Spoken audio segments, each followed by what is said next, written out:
is in the context of now Trump taking this unilateral action and assassinating someone. The very second that Trump succeeds, and is what Trump succeeding and getting American blood spilled, if Iran responds against U.S. military forces in Iraq, which is a very good possibility, and they would be well within their rights to do that. As soon as that happens, as soon as there's one American dead as a response from Iran to this assassination and these bombings, or by Iraqi forces that are so-called Iranian-backed, all of those forces that are opposing him now from the Democratic Party establishment, they will immediately flip and say, Iran has no right to attack our forces. We are entitled to a disproportionate military response. Just going back to the propaganda narrative about how he's responsible for the deaths of hundreds of Americans. You know, it's funny because for the past 2 years, I get these targeted ads on Instagram. You know how like Instagram ads are like curated to your life? Yeah. I get all these targeted ads for soldiers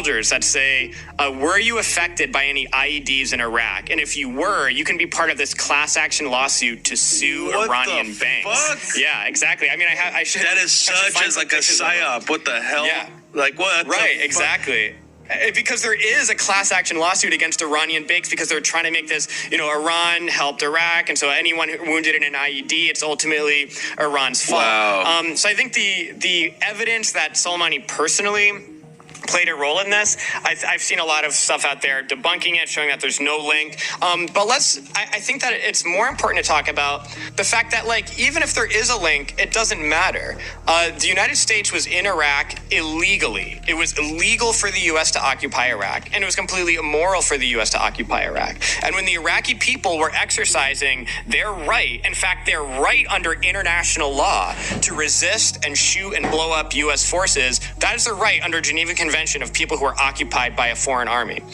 Exercising their right. The Iraqi forces, through the first part of the Iraq war, were just being obliterated by the U.S. because they didn't have good equipment. Very little of them had training. And so the Iraqi forces were being, when they were trying to defend their own homes and their own neighborhoods from the kind of daily brutality, torture, wanton arrests, and just shooting of random people on the street. When Iraqi people were exercising their right to defend themselves, they were being very much crushed by the American military. And so they asked their friends and their neighbors for help.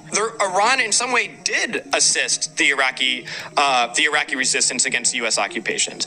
They were provided with some weapons. They were provided with some training and tactics, and that's actually what helped turn the tide of the Iraqi resistance to be able to actually have the capacity through training and equipment to defend themselves. And so I think the U.S. government wants to blame Iran and Iraq for those American soldiers killed when we should be blaming Bush and Cheney for those American soldiers killed. We had no reason to be there. It was based on a lie. It was illegal under international law. We're thrown into that situation. And so, of course, inevitably, you can expect that people are going to defend their own homes, and they're going to ask for help from their friends and neighbors to defend their own homes. And so that's the real situation. And so I think that same thing plays into now. If any American soldiers die now, it is not the fault of Iran. It is not the fault of Iraq. It is the fault of Trump and the Trump administration. And so if any Americans get killed, we need to point the finger at the politicians and the generals who created this crisis rather than the people that are exercising, well within their rights